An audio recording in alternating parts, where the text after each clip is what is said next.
Hi, everybody, and welcome to the latest episode of the Celts podcast. I hope you're all well who's listening. Once again, joined by my co host, John. How are you, John? Yeah, I'm not too bad, mate. I'm good. To yourself? I'm good, man. Thanks for asking. And a show regular, Anthony. How are you, Anthony? I'm doing good, mate. Good to be back on. Good to talk to you. Yeah, no worries. Good to have you on, Anthony.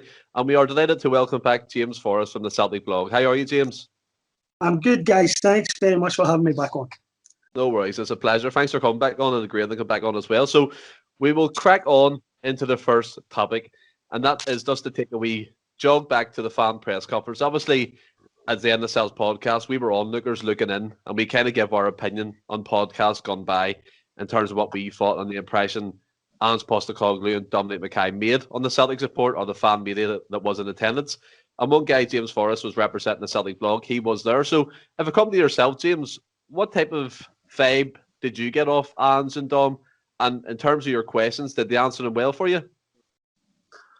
Yeah, I thought the two of them handled it really well. Ange looked like the calmest guy on the planet. He really impressed me because, I've had a lot of doubts about the appointment and whatnot. But he spoke really well. He spoke really passionately. He seems to understand the club that he's at. He seems to understand the expectations. I thought it was important that the first question was addressed to him and was a kind of a preparation for what he's going to face in Scotland. If Dave Fox hadn't asked that question, I would have asked something not dissimilar to it. I might not put it quite in the same language, but the same sort of a vibe would have been there. Because I want this guy to know what he's walking into. I don't want him to be surprised the first time some inexplicable refereeing decision goes against him and he's tempted to hand wave it as one of these things that happens in games here from time to time. I wanted him to be fully prepared for the fact that the media will not be on his side and they will not be his friends. And I thought, David, that's a good question. And I thought he handled it brilliantly. The media has made out that he was bemused and kind of looked at the whole thing as if it was a bit bizarre, but that didn't come across at all in the way he answered it. He understood exactly what was being asked, and he answered it straightforwardly by saying that he would stand up for the club no matter what. And that's what we all wanted to hear. Dominic Mackay, he's very impressive. He called me about a week before it, right out of the blue, sitting here doing my work, and the phone rang and it was Dominic Mackay. That was really strange. But this guy's obviously intends to push forward with fan engagement. He intends to get to know everybody in the blog sphere and on the podcast. You guys will be getting your own invite shortly. I have no doubt about it at all. He really is serious about this stuff. And the engagement with the blogs and the podcast kind of started when he got the gig and when he moved in to the role. Even though he was shadowing Lol, he's going to do things a very different way from Lol. He's very smooth. He's very calm. And I thought that he handled the question about the SFA really well as well. A lot of people say they didn't answer it directly, but he actually kind of did answer it directly. For a start, he talked about his relationship. He's already building a good relationship, he says, with other clubs who see his appointment and his ascension to the role as being as representing a different way of doing things. So they already know they're not dealing with Lol. They already know they're dealing with a guy who's got different ideas and a different way of looking at things. And I think that's all the good. I thought the two of them were excellent. See, coming back on you there, James, obviously there's been a lot of talk in regards to that first question, and it wasn't really a question, it was a statement when you listen to it. Obviously on the podcast we discussed this, and some of us agreed that it should have been said, but not, as you said, maybe not in that way, and then others in certain other areas of Celtic media said it shouldn't be said at all. Seeing the vibe in the room at that time when that was asked, was it negative? Did anyone say anything, or did it just get let go? No, actually, you know what? I think a lot of us had intended to ask a similar question. I think a lot of us had intended to make the same point. Because I was going to ask him, I mean, my question would have been framed around the media. And it would have been framed around how these guys would give him a hard time the first chance they got. They'd be on his back the first chance they got. He wasn't going to get honeymoon from them. I was going to frame it in terms of the question, the famous clip of him in Australia getting really pissed off with the guy who was questioning him.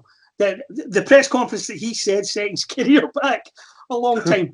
I mean, if he thought that was a tough question and he ain't seen nothing yet, and I wanted him to be fully prepared, and I want him to be fully prepared for the day when he's going to get those kind of questions from our press, who the first chance they get will be all over him. And I wanted him to know that that's what they're like. And I thought the Tony Mowbray example, although it's been widely mocked by people like Tom English and whatnot, I thought that the Tony Mowbray part of that question was right on, because that was one of the biggest problems that Mowbray had. The press saw him as an absolute walkover. This guy's not going to be a walkover. This guy's going to handle them the way Martin O'Neill used to handle them. Yeah. He'll be spiking responses, and if they deviate at all from fact and what he says, I think they'll be in a lot of trouble. I think he'll ban it. It is good to see that in terms of the way he is with the media and stuff. He did shoot down Chris McLaughlin pretty early on in the media press conference, the first one he did. Coming to yourself, Anthony, before we move on, and John as well, what's your take on that? Because we spoke about it previously in terms of the first kind of statement that was made across, and other people weren't comfortable with that. And then, as James rightly alluded to, there are certain aspects of the media kind of made it to be like he was being bemused and he didn't know what was going on, or he didn't know what they were talking about. Looking back on it now, what do you think in regards to that statement? Yeah, put it this way, he certainly didn't look bemused or sound bemused in his response, neither him nor Dominic Mackay, to be fair. Like James says, often it's maybe not what you say, it's the way you say it, and I think we agree that the question perhaps could have been asked in using perhaps slightly better language, but the actual gist, the subject at hand was fair game. And like James says, the way that the media are painting it now, that he looked at it like it was beneath him or anything like that, is, to me, look totally false. I think the media, the mainstream media's noses are out of joint for the fact that the fans got their tuppence worth in first. They were made to wait, which I think's absolutely the correct thing. The fans come first. We owe these people nothing. If it was up to me, half of them wouldn't be within 100 miles of the Celtic Park press room, especially anyone involved in the Daily Record or the Scottish Sun. So yeah, I think treat them the way they should be treated. And I can only applaud Dominic Mackay and Ange Postecoglou for doing that. I mean, what about yourself, John? Me personally, I still think, as Anthony said there, that statement could have been put across in a better way or a better context, and especially for the first thing to be said to the incoming new manager. But as James said, he handled it well, and he said he's going to defend the club with all he has. And not to take away from anything else that was said in the press conference, but this seems to be the most talked about aspect of it. And the media are turning it into this, and then you have certain commentators or pundits and journalists as well coming out now saying all these things about fan media attacking certain corners of the Celtic support. What's your opinion on it now? Well, I mean, my opinion remains the same as it was the first time we discussed it. Whereas I agree largely in part of what was said.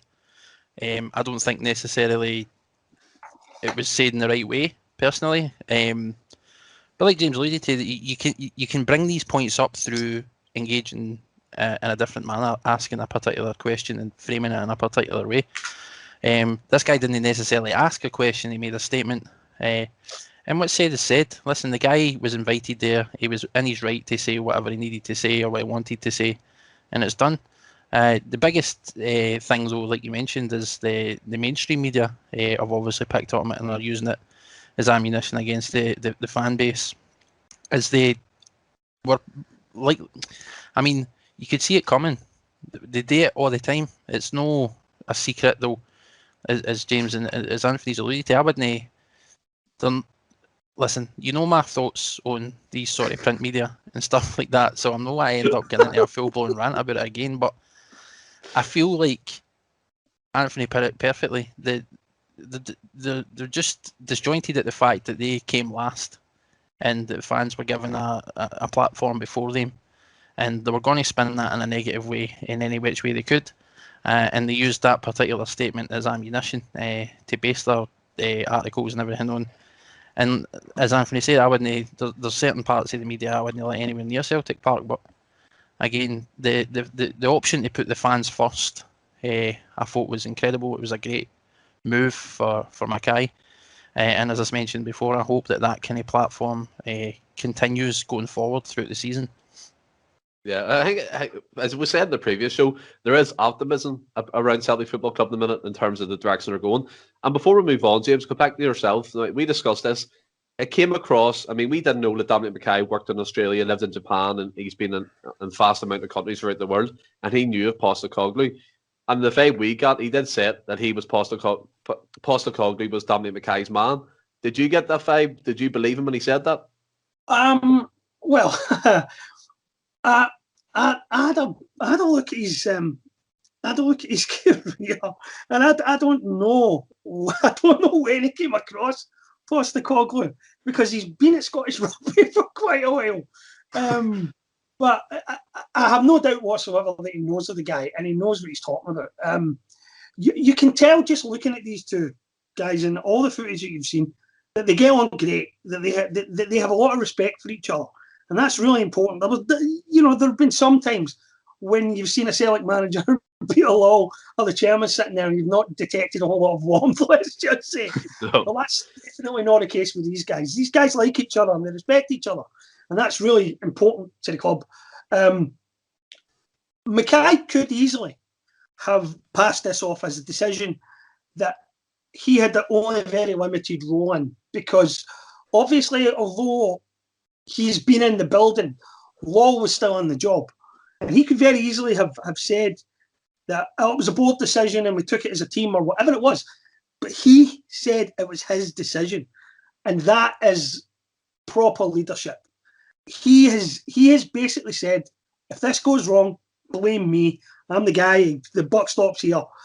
I think that's excellent. I really didn't expect that. It's one of the things that impressed me about him, actually. Because, I say, it would have been very easy for him to have dismissed this as a decision that he only had a peripheral role in. But he's taken it on front and centre and said, no, this is my call. This goes wrong, blame me.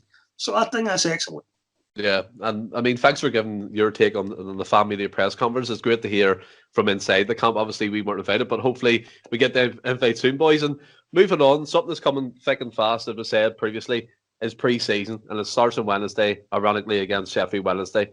Now, we've seen pictures today of the squad travelling down to Wales for the pre-season camp. The likes of Bolly, he travelled, Bolingoli travelled, Christie, Oliver Neacham, a few players that you've kind of associated that would be leaving Celtic. Now, coming to yourself, Anthony, before we move on to the games itself, what players do you think deserve a chance in this pre-season run? Because we have seen before previously that they field the youth team for the first half, bring out the big boys second half, or vice versa. Do you think because the squad's so thin now that the likes of Luke O'Connell, Afalobi, the striker, Scott Robertson, players like that definitely have a chance to impress under Postecoglou during pre-season, especially as it's coming up to the Michelin game? Yeah, I do. I think there's a chance there that some boys can take. These friendlies is always just essentially about raising fitness, getting the match sharpness back. Some of those players, like we've seen the footage of Callum McGregor going on the plane as well. I'd like to see him get perhaps a little bit more of a rest, because of course he'll still have the sharpness from the Euros. But yeah, some features, some players there that you hope to feature. Hope to see the new boys for a start. Although I hope they don't get mixed up and go into the wrong dressing room. And and like you say, the likes of perhaps Luke O'Connell. We've not really replaced Scott Sinclair on the left-hand side, really. So there's a chance here for him to stake a claim before perhaps the squad gets bolstered too. So yeah, looking forward to it. Of course, the Euros are still on, but it's just great to have the real stuff, the proper stuff back in action again. And yeah, it's all building towards that first qualifier.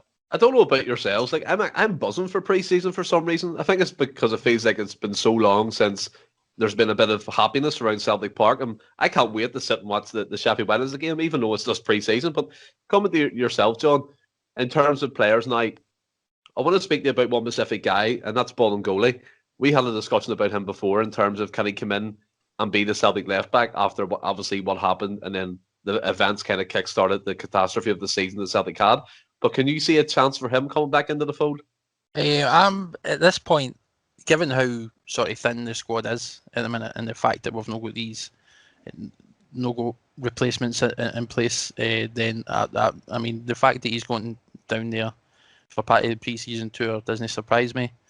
Whether or not he's got a future at the club, I'm not aware of. But if you were to ask me, does he deserve a chance? I mean, if he's going to play the way Ange wants to play and he buys into this, and Ange is able to pick his game up, then like Griff, I think he deserves a chance, because all these boys last season, I think there was a lot of them that I think during the course of the season we couldn't care whether they stayed or they went. But I think there's a bit of renewed optimism with Ange coming in and the new season starting, and I think we're starting to be a wee bit more level-headed. And the events that happened last season, I just want to put behind me personally. So I think all the guys in the club deserve a chance to stake their claim in the team.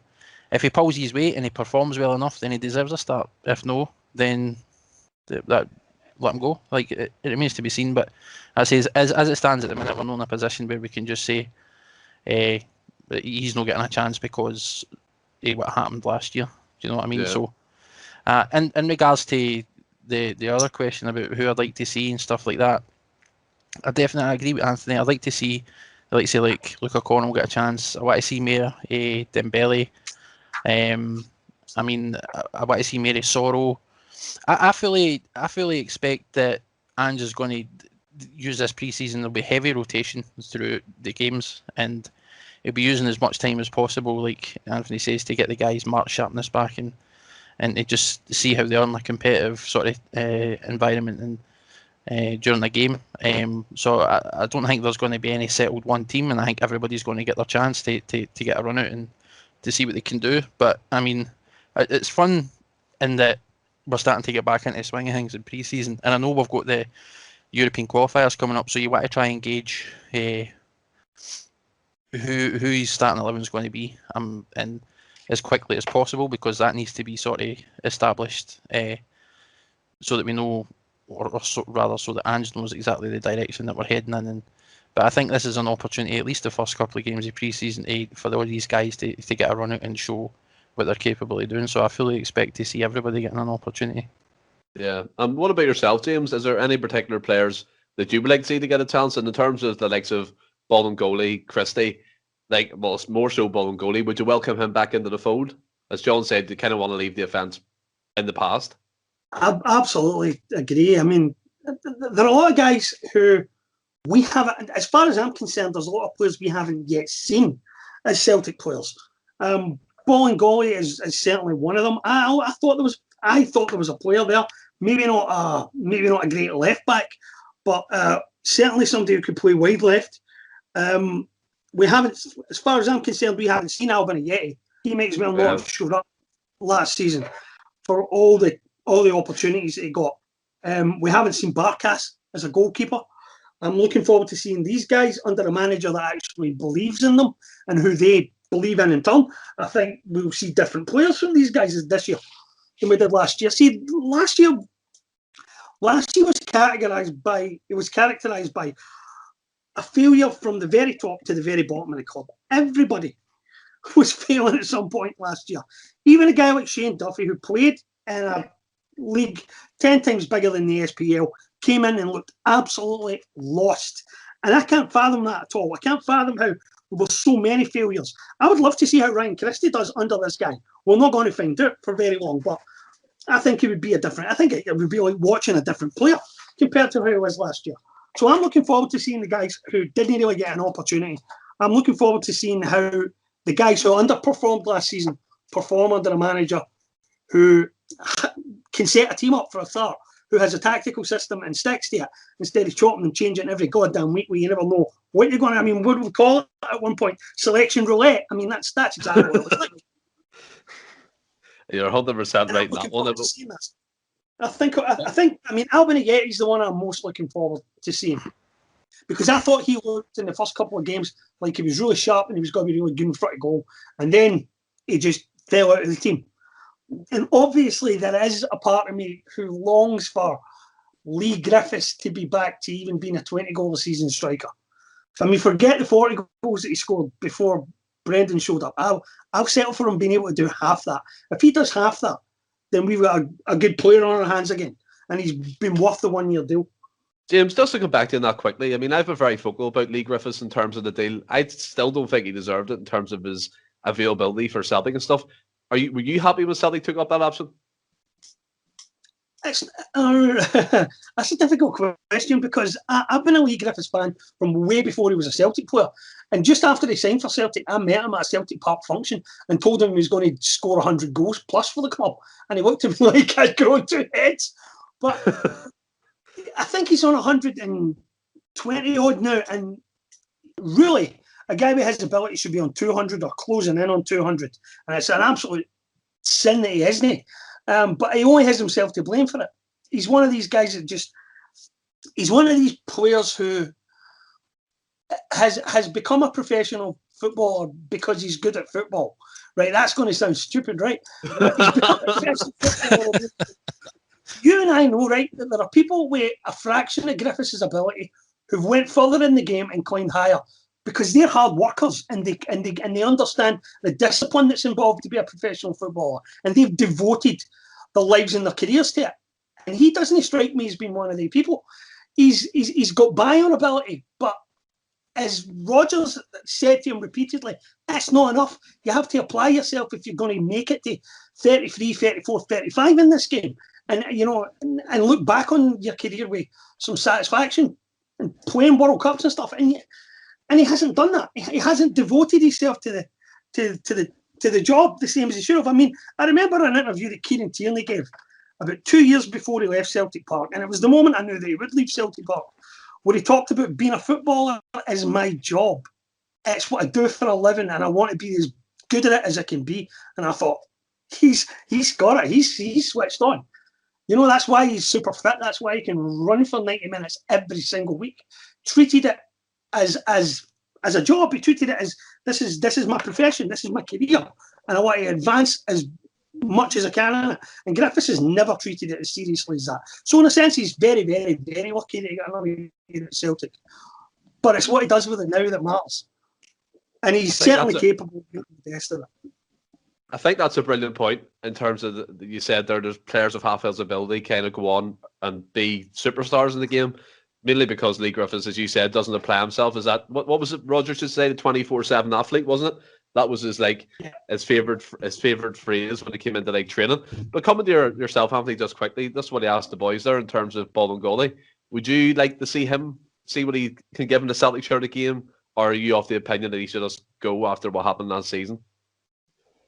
I mean, obviously, a lot of the support are going to hold that against them, and I suppose to an extent you can understand that, Stephen. But yeah, I mean, the way I see it, when a new manager comes in, it is a fresh start for everyone. If he was to turn it on and dedicate himself on the pitch and really show it, of course, everyone. I'm a big believer in everyone deserving a second chance. But only time will tell. But yeah, I'm certainly. I'll count me out of the chance of crucify him, which no doubt some elements of our support will be quite happy to do. Yeah, I mean, me personally, from my point of view, I want to see him back in the Celtic team. I think, as James said, I did believe there was a player there. I think there was a European game when he basically run the length of the field and crossed one in for Edward and he banged it in. I can't remember exactly what game it was, but he does have that ability. And as James alluded to, maybe not an out-and-out left back, left wing back, that kind of role. But moving on anyway to some of the content we're seeing come out of Celtic Football Club in terms of social media channels. And on YouTube on Friday, they put up the Ange Postecoglou mic'd up session, basically where you could hear what he was saying to the players. And obviously, in my opinion, Dominic Mackay has had a big say in that, because I think that's his sort of thing, coming from a rugby background. And coming to yourself, John, first here, there has been a few elements of certain media saying these are all singing and celebrating, seeing this kind of content in terms of what he was doing, saying to the players. But from a Celtic point of view, it was refreshing to see that different side of training, wasn't it? Oh, no, absolutely. And I loved it. I've watched the video countless times. So have I. I genuinely thought it was great. And just listening to him, just sort of how he takes the training and the way he speaks to the guys, he doesn't seem like he pulls any punches. He'll tell them he'll say what needs to be said, essentially. But at the same time, he's sort of pushing them. He's sort of bigging them up when the little things like you heard them say to Edward when he was making runs, good. Like he was praising the guys as well, but it was the bit where he was mentioning about the non-stop, no breaks and stuff like that, and it's exactly as Celtic fans what I think we all want to hear, because he's alluded to sort of playing like a high pressing, high tempo game, an attacking game, which is all Celtic fans are aware is like the Celtic way, as they call it. So we're all excited to see that, but the fact that you see him in the training ground and he's drilling that into these guys was a positive for me, and I really liked hearing that. And it sounds like he's backed up thus far everything that he said, and he just continues to impress me. So I thought it was fantastic, and I think the way that Celtic, and again this all comes down to Mackay, like you mentioned. I think that's a Mackay move, and I hope to see more of it. It's like he's definitely sort of utilising his experience for other aspects of his career, and he's that. Sorry, the fan engagement, the media engagement, which he was known for, certainly seems to be showing coming to light and showing promise. So I'm impressed, and like I say, I'm hoping it isn't just a wee thing where it's like a case of we'll do it for the first wee bit and then it'll just kind of fall to the wayside. So I'm hoping it continues, and I'm hoping that it's not just a wee flash stuff. But I'm impressed at the minute, and I'm enjoying it. Even do that kind of session once a week, 3-minute clip, that'll be class. Another thing that was refreshing for me, James, as well. Many Celtic fans haven't seen this, but in the last two clips, and this is me being sarcastic, by the way, in terms of having seen this, but in the last two clips, we've seen Barkas make saves on the training pitch, and that's why I believe that's why I believe there. I mean, it's kind of thing to say as training, but I think there's a keeper in Barkas, and what you said previously, that these players are getting a new lease of life. I try to believe that, and I think he's going to be number one going forward. But one thing as well, James, when he was welcoming the players onto the pitch, he knew all their names. He had give them all nicknames already. I think Barkas was Barky, Robbo for Scott Robertson. I mean, it was just good to hear, wasn't it? Yeah, I thought it was excellent. And again, I know this is one of the things that's been widely mocked on the other side of the city, but they missed the point. And a lot of the media who are slagging us for it have missed the point.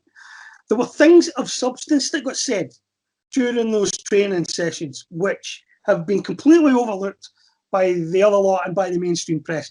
I mean, the focus on hard work and determination and pressing for 90 minutes, that was completely lacking under Lennon. Movement off the ball, completely lacking under Lennon. The team sticking to a system and a shape, and as he said at one point, when the ball moves, we all move. And I thought, yeah, I'm into that. I like the sound of that. I mean, this was all, it's all ABC stuff, right, in a sense. I mean, one Sevco website said, next they'll be telling us something about, head it when the ball's in the air or something like that, right? And I thought, yeah, you've missed the point. No, you've missed the point. It is simple stuff. It is ABC stuff. But Lennon never did this stuff. And it's like a complete transformation in the way the team is being set up and the way the management team thinks. And that's why I loved it. I thought it was excellent. It's refreshing to hear a Celtic manager talk to the team about not giving up, and we don't rest, and we're going to exhaust the opposition. We're going to make them scared to play against us. Yeah, I thought it was brilliant, all of it. And obviously, what you guys are saying about Dominic Mackay is also right. There's clearly an element of this that is about buying this guy as much goodwill as he can get, because Mackay knows that there are significant doubts still among a lot of the supporters, but whether this guy's good enough or not. So he's putting a human face on him. He's making him very personable and likeable and relatable to the supporters, in the hope that it buys him time, because time is what he's going to need the most from all of us. Time and a bit of understanding and a bit of patience, and there is an element of put a human face on him and make him likeable to the fans, and that will get him the breathing space that he needs. And I think that is also excellent management. Can I just touch on something you said there as well? Sorry, Stephen, James, when you mentioned about how it all seems on the face of it to be simple stuff and things like that. I think what people are forgetting is that, see, across any sport, not just necessarily football, but across any sport, see, drilling the fundamental aspects of a game into people is paramount to success. And I think that although a lot of the stuff he might have been saying about passing and moving and stuff like that might seem like, well, that's obvious, and like you alluded to that, Rangers fans or whatever it is commenting, oh, next they'll be saying when it's in the air, header it and stuff like that kind of nonsense. It's like, aye, it might sound simple, but the basic fundamentals of football are still hugely important, and I think people forget that. And that the fact that there's a strong focus on it and letting these guys know who are in the team that it's back to basics and making sure that it's drilled into them. He's want to set up a particular way and play a particular style of football, and these are going to be crucial in that being a success. So, I mean, it makes perfect sense to me.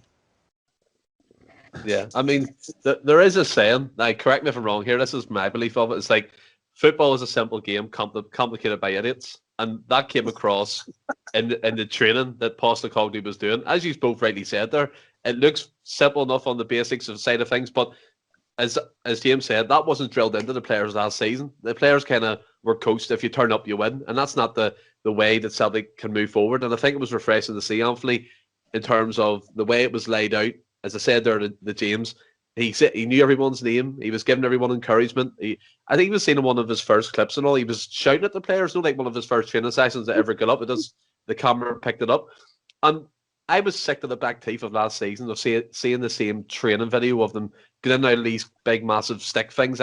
Correct me, I don't know the name of the training gear that they use, but they're just running and running and running. You've seen passing, you've seen shooting, you've seen crossing, you've seen different styles, and you've seen Postecoglou mic'd up, and that was really refreshing. What was your take on it, Anthony?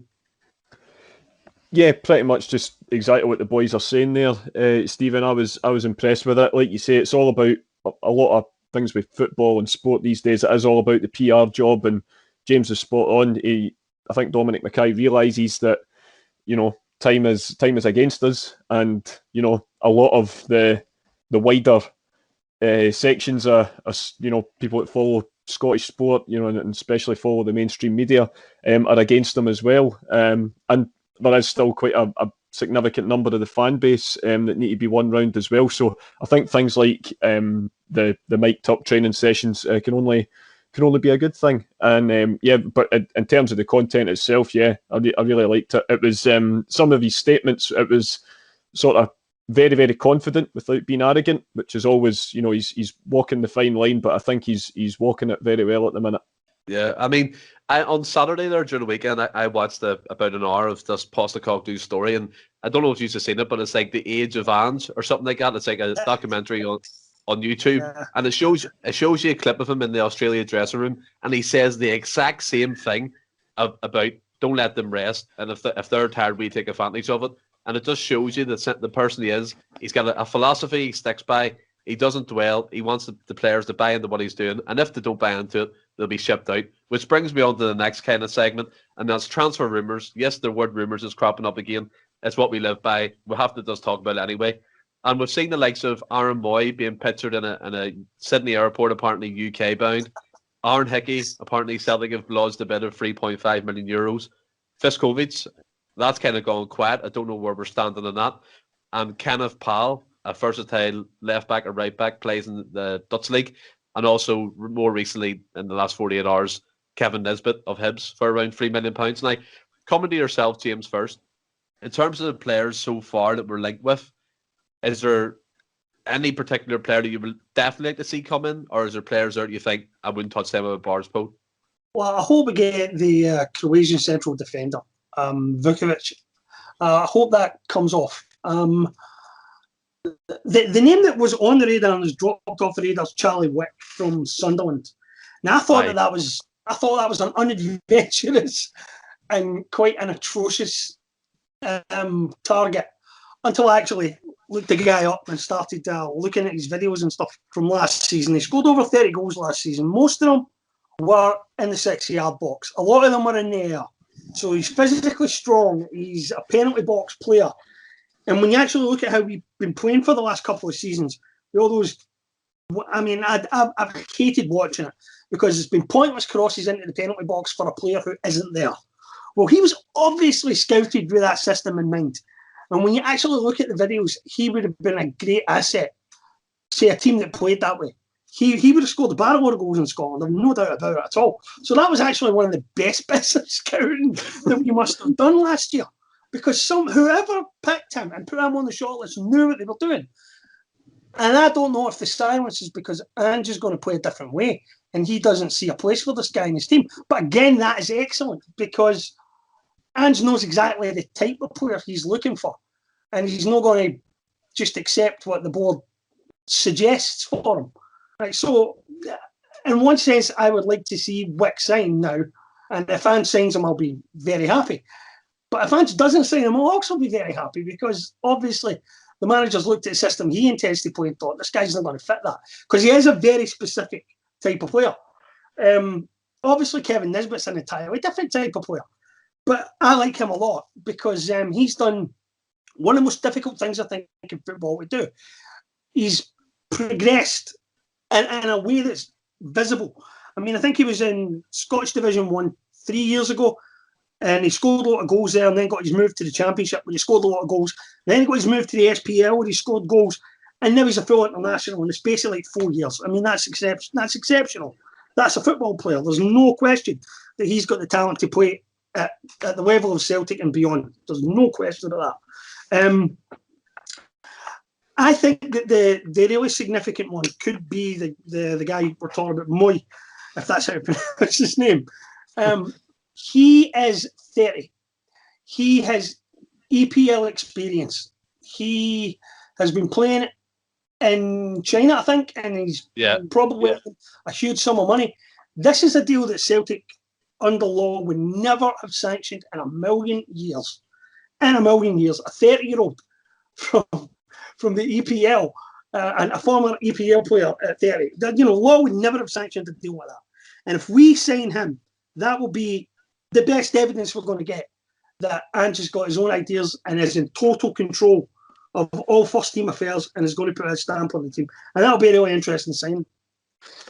For me, the jury's still out in the likes of Aaron Moy because I don't know. We discussed this earlier in our group chat, Anthony, in terms of age. And I don't know if I'm living in the kind of back Celtic era with Lawwell. I know it's a bad name to say in terms of transfers, but I think he's too old to lay out for £4 million, whatever it's meant to be believed, James, in my opinion. But Kevin Nisbet, it is a lot of money for a 30-year-old. That's where I'm coming from in that. And Kevin Nisbet, for me, yes, he's a good striker. I think he recently scored against Holland as well in one of the friendlies for Scotland. So there is decent pedigree about him. But again, it's the outlay, £3 to £4 million. I don't know if we should be putting that into someone else with a wee bit more experience. I'm kind of in two minds about that, Anthony. What about yourself in terms of them two players? I must admit, Stephen, I would sanction both of those signings in a heartbeat. I accept that it's okay, £4 million is a lot of money for a striker who's not quite been at that top level yet.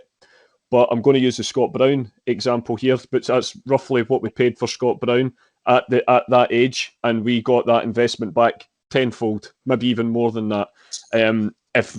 If we get someone like that in, he's like James has said, he's progressed over the last few years. A move to Celtic would be quite a natural move, and perhaps even like Lee Griffiths himself, give him chances, he'll score goals. It's just what he does. In terms of Moy, yes, I accept that he's a bit further up the age spectrum, but again, using the Scott Brown analogy, and I accept that he's not the same type of player as Scott Brown.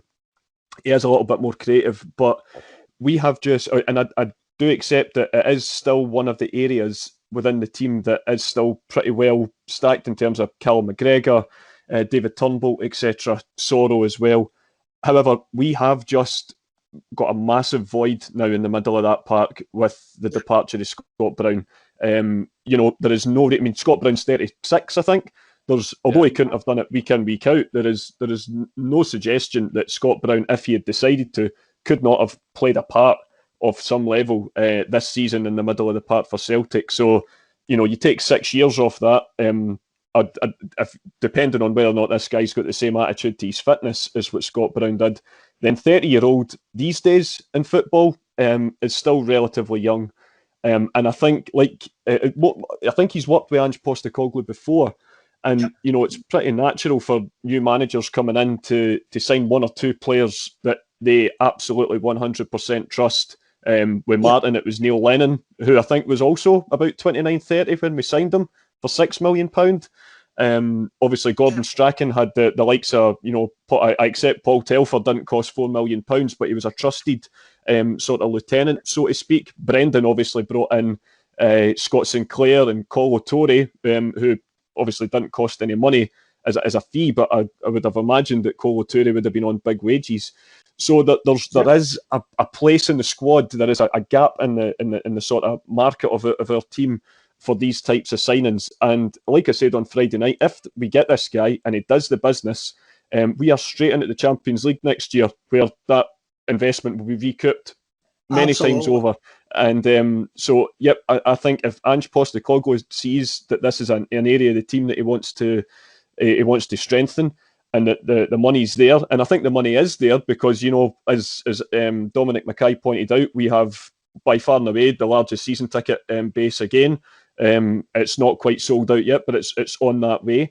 We've got more season tickets than what any other club could even possibly hope to have. So you've got that money there already. There will be departures as well that will help fund it. And of course, this is a new administration, so they'll be keen to, you know, not necessarily splash the cash, but definitely make funds available for the new manager. So, yep, I must admit, if it was up to me, if I had the levers of power at my disposal, I would sanction those two moves before we go off air tonight. I mean, in terms of the season tickets, they did allude to the fact that if the Celtic fans don't buy them, there'll be no money to invest in the team. So, time to put the money where their mouth is, I suppose. But yeah, absolutely, I'll take that. Yeah. One player I think we missed a trick on, and I think James, you were on previously when we spoke about this, was Alan Campbell of Motherwell. Yeah. We missed a trick in him, not signing him on a free, and he could have been that link between Scott Brown and a replacement. But again, he's went to Luton Town down in England. But coming to yourself, John, and you made a very good point in terms of the midfield, in terms of Moy that were stacked in there. Anthony alluded to that fact. Are you swayed on the Moy argument, or would you still say no to him? Listen, I'm no going to sit here and say that I doubt the guy's ability or his experience, or that would even be useful in the dressing room, because I've absolutely every confidence that it would. My issue with the Moy signing, and again, this is stuff I brought up in the group chat, and I think me and William agreed on the last podcast, and me and Ross were butting heads earlier today about it, but I'm standing by it. I think that we've got a lot of talent in midfield at the club at the minute, right? There's a lot of guys that deserve a chance. And $4 million, as you said, Stephen, it's a large outlay for a player who's coming to the. I mean, I'm not saying he's old at 30. Christ, I don't think I'm old, and I'm 6 years older than he is. So I wouldn't say he's old, but in footballing terms, he's coming to the latter end of his career. Let's be serious. And again, his experience and everything else could probably be utilised. His influence in the dressing room would probably be beneficial. But I think our focus at this point should be in strengthening the areas of the team where we know we need it. And again, I don't know how much the transfer budget is, but I mean, $4 million is still a lot of money to be spending on a player to bring into an area of the park that is by and large the one area that we don't really need players in. So for me, I think that it should be sort of put to the side at the minute. We should focus on ensuring that we've got depth in every other area of the park first, making sure we've got the money available to get these guys in, making sure that we're ready in that sense, and then if you've got any spare change, try and bring in the likes of Amoy and stuff like that. But I stand by that. For me, at this current point in time, I would be focusing elsewhere. Yeah, I totally agree. I really do, because I mean, Postecoglou likes to play with wide men. We can't rely on Forrest and Johnson to get us through, so we need to strengthen that area.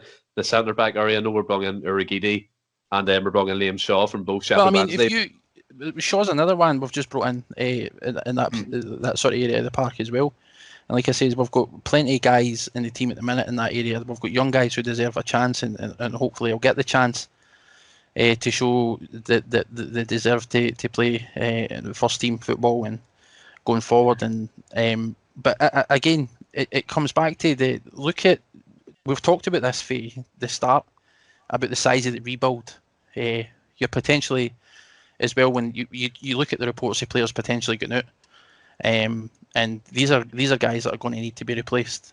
You've got maybe money for season. We don't know how much of this money is actually getting put towards a transfer budget, so I think we need to be realistic in the sense that I mean, it looks like by and large that we're batting Ange, and we're going to bring in the guys he wants, which I'm happy about.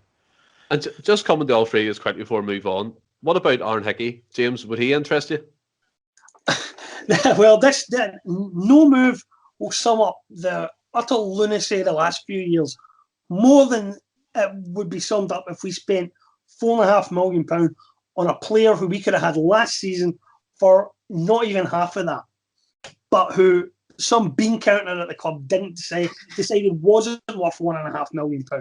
Nothing would sum up the lunacy or the law here more than that would. But he's an excellent player, and he would certainly be an asset to the squad. I just think it would be crazy to spend that kind of money on him this year after he was worth £1.5 million last year. I mean, it's not even that as well. He was in our youth academy. We let him go, and as you said, he was available for 1.5 million from Hearts, but didn't take that opportunity. Now with Face paying upwards of €4 million for him. But I agree with what you're saying. I think he would be an excellent addition. Obviously, the money you're paying out could be repaid in years to come. Obviously, it would make that on in terms of revenue in the future. But come to yourself, Anthony, what about Aaron Hickey? Would he interest you? Yeah, I mean, I must admit, I wasn't always his biggest sort of mascot, as it were. I always seemed to think a bit similar to the other laddie that was at Hearts. It was the middle of the park, Cochrane. I think it was at Harry Cochrane. I think maybe it was just because he scored against Celtic. Obviously, the Daily Record, that magnifies your genius by quite a significant number. But I just always felt that they were decent without necessarily doing anything spectacular. He was by far and away their brightest light in a year that they got relegated. So again, you have to, but then you do also have to take into account the boy's age as well. Not everyone can be Kieran Tierney at 17, 18 years old. And I think this move, but if this is what the fee is going to be for him now, then it has to be due to the fact that I haven't followed his progress at Bologna, but I think moving from a backwater like Tynecastle to Serie A can only be good for anybody. I mean, Tynecastle, you don't know what sport they actually play there. Is it football or is it actually the egg chasing stuff across the road? I just an absolute, oh god, if that's where you're going to develop your game, I don't know. But anyway, staying on point, he's obviously going to have progressed playing in a league like that. So if he's there, if he's available, if he's up for it, and of course, most importantly, if he's someone that the manager wants, then there is going to have to be a bit of money spent this year.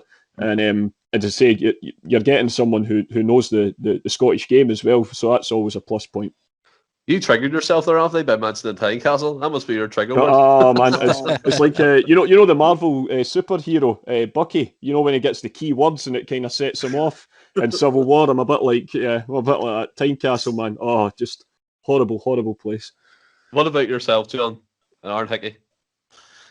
Yeah, again, it's one of these areas of the park where we need the depth. We need the depth. We need it strengthening. I would say Hickey's as good as, if no better than Taylor, personally. So I mean, I'm all for it. But I think we missed the boat when we should have picked him up when he was linked with us before he moved to Italy. Yeah, but how many boats has Celtic missed? It's a constant theme, and hopefully that changes with the new regime coming in. And moving on just quickly anyway to outgoings, it's been quite quiet. I mean, we did expect loads of clubs around Edinburgh, but that's kind of went dead after the Leicester deal collapsed. Christie as well has went quiet. The only one, well, Christie's been linked to the French league, but the only one with kind of substance that keeps cropping back up again is Christopher Ayer to Norwich. Now, I think they originally came in around £8-9 million. That got rebuffed. They've come back again with an approved offer, if rumours are led to believed, Anthony, of £12 million, plus a sell-on clause, I think, in there for Celtic. Do you think that would represent a good bit of business for Ayer? Especially the fact that he's sort of made it clear that he wants to go now. The fact that it includes a sell-on clause, the fact that there's an exit. If this rumour is true, of course, we've got to add that in as a caveat that we don't know 100% that it's true. But if those improvements on the original offer are made, then I think it would represent a good piece of business, because it's also shown that we've got a strong hand as well. Just because these guys are in the last year of their deal, it's not going to be like the old days when we just accept the first offer that comes in for them from down south.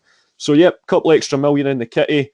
a want-away player out the door with well wishes from both sides.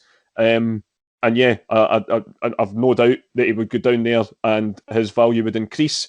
Therefore, he would be sold on. I'm not talking Virgil van Dijk money. I mean, he's not in that calibre, I would argue. But I think he would go, if he was to move from Norwich to, say, a Tottenham or whatever, his value would go up. So we would then recoup even more money in the future. So yeah, I think that's one of those deals that suits all parties and could eventually fund these new additions that we've just briefed on. So yeah, all round, I think that's a good deal. I think as well, people have to get real in terms of the market value now. I mean, we did expect, obviously, pre-COVID, Ayer would be worth 20 million plus. I mean, we all did. I mean, he was excellent at some points, and in terms of the price, in terms of the transfer values, it's to be expected. You look at Jordan Sancho, he was touted for 110 million, and now he went for 73 million. So look at that drop. And coming to yourself, James, what's your opinion on that deal if it happens? If we're offered £12 million for Ayer, I suggest we do what the guy who signed for Leeds. I always forget this guy's name. I know the story by heart, but I always forget his name. The guy went in to ask for 15 grand and was offered 32,000 straight away. I think we should treat it exactly the way him and his agent did. We should go in, we should hear their offer, we should retreat to a corner to make it that we're discussing it. We should come back and ask for an extra 5% on the sell-on clause. If they say no, we should say 2.5%. When they say yes, we should sign the contract and then run away laughing. I like Ayer as a football player. I would love to have seen him as a defensive midfielder, but in his life he is not a defender, and he's not worth £12 million as a defender. And if we're offered that for him, we should bite their hands off and run. Yeah, I mean, it does represent a good bit of business. As you said, there is lots of people who are of that opinion. I would like to see him in the midfield. I think he could have offered something, especially in terms of that Scott Brown role that's been vacated. But again, if he wants away and he's been promised he's going to move on, then he has to move on. What about yourself, John, in terms of that money? Yeah, I mean, 12 million is a good bit of business for him. I like him a lot as a player. I'd like him to have had stayed. I mean, I know he's not away yet, but it's looking likely. And I know there's a lot of talk about him saying that he wanted away and stuff like that, and that's fine. But again, that's another guy who I reckon could have flourished under the likes of Ange. But again, 12 million's hard to turn down, and if you've got a decent sell-on clause on top of that as well, which I'm hoping it is, and it's not just something like you say, like 5% or whatever it is. Then I mean, if we are bringing in players like Edouard, we have 40% sell-on clause. It's like we need to be sure that we're staying firm on selling clauses when players that we're letting go as well. So I'm hoping that that's going to be a decent chunk as well, and we'll get a wee bit extra from him, because I've no doubts that at the club that likes in Norwich, he's going to perform well and seal himself a move to another club for extra money. So I'd be sad to see him go, but again, that 12 million is a lot, and like James says, you bite the hand off for that at the minute. Yeah, exactly. And if he's been promised to leave, I mean, you don't want an unhappy player in the camp. That came back to bite us in the arse last season. And to move on to kind of round up the podcast, today Celtic released, which is a Monday, released a new third kit, which just to be explained is like it's a white t-shirt, well, white top with pink stripes, the Celtic badge is in the middle, Adidas above it, and the Dafabet sponsor below it, and the three stripes along the shoulder, and like the green collar, and then behind it the wee label as well. That's the best description I could give of it. But I mean, my opinion is I like the kit. I think it's different. I think there is a lot of people saying it's a bit, it's not Celtic, but again, Adidas have these, they come out of, you know what I mean, they think outside the box in terms of their kit design sometimes, and I think it's meant to be representative of the famous Celtic window that players always stand in front of when they're getting their photos took. What about yourself, Anthony? Is this a kit a yes or a no for you? It's not the worst top we've ever had, granted. It's not far off it.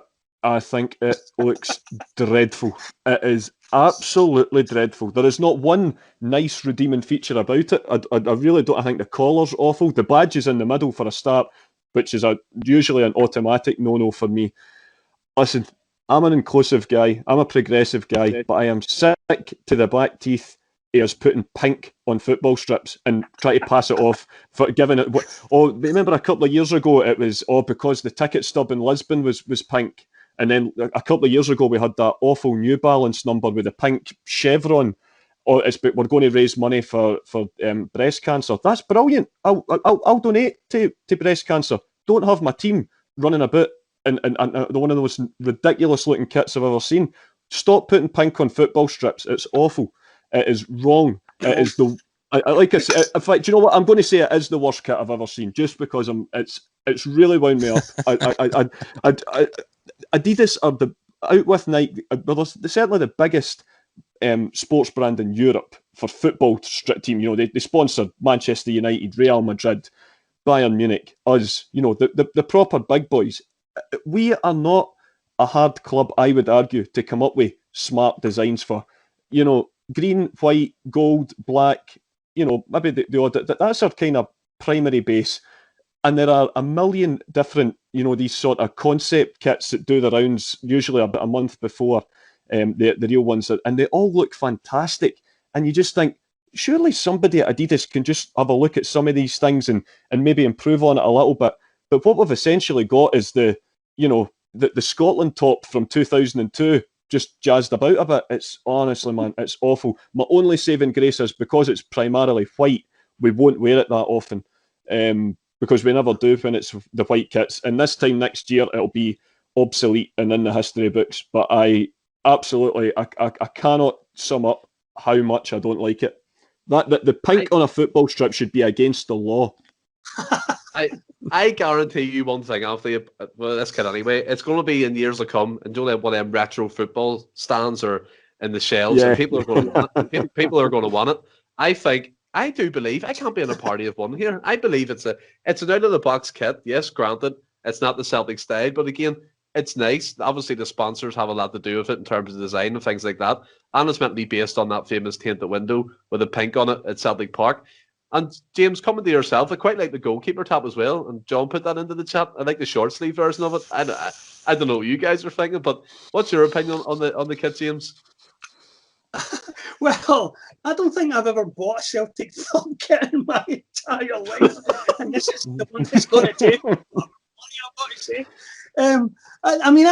I've a few mates who collect this stuff. God. One of them obsessively, right?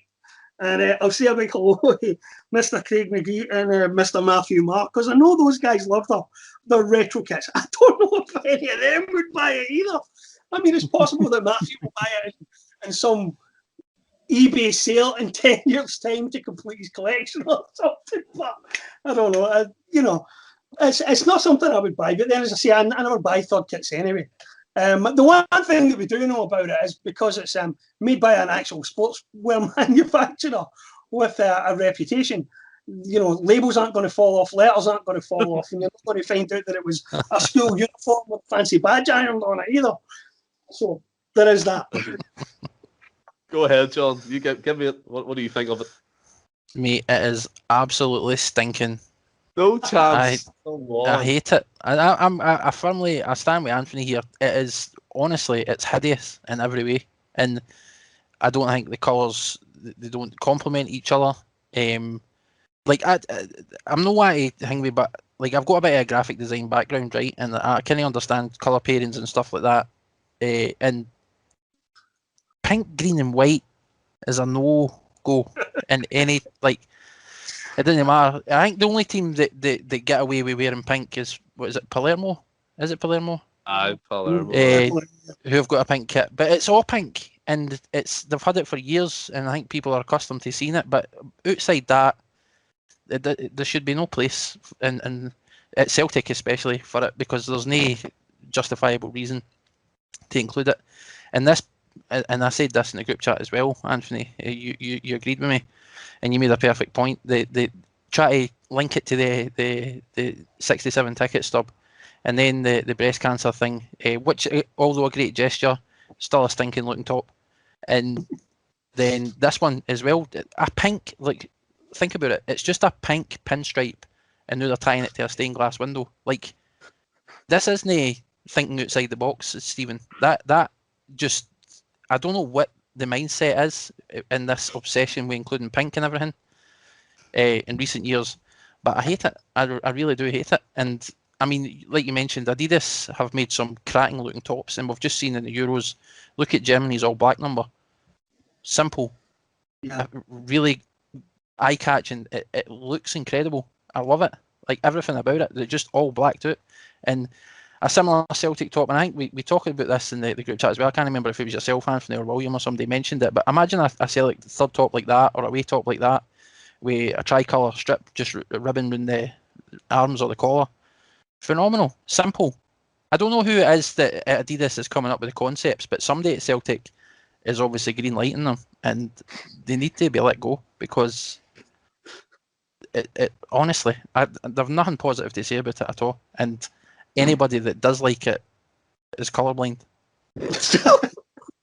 I don't know, guys. I honestly think it was good. And in terms of the all black Germany kit, imagine that with Celtic, right, with the three pink stripes down the shoulder. Unbelievable.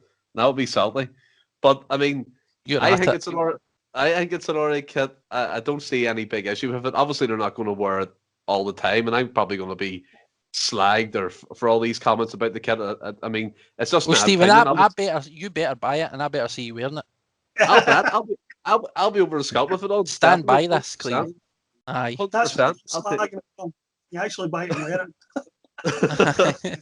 But I mean, again, I'm in the party of one here, and guys, that brings us to the end of the podcast. And what we're going to do now, as usual, is the quiz, and that's going to be between Anthony and James, our guest from the CelticBlog, and it's just the same as always. It's basically 5 questions, first to 3, not too technical about it. If you guys are ready, we'll crack on. Yeah, I'm good, mate. And it's going to be it's going to be a World Cup quiz, okay? Oh, right, okay. A bit of international flavour here. So, first question: which country won the first ever World Cup in 1930? Bang, Uruguay. Anthony, 1-0. Second question: which country has won the most World Cups? Brazil. 2-0, Anthony. Where are you, James? Come on. While I'm processing the question, he's answering it. Third question: which country has appeared in 3 World Cup finals but never won the competition? Holland. Bang! 3-0, Yeah, Anthony. That is unbelievable, sir. Well done. Cracking quiz. And James, again to you from the CelticBlog. Thanks for coming back on. Have you enjoyed your time? I have again, guys. Thank you. Yeah, brilliant. And Anthony and John as well. John, my co-host. Thanks again to you guys. And until we speak again, stay well and keep safe. Hail, hail.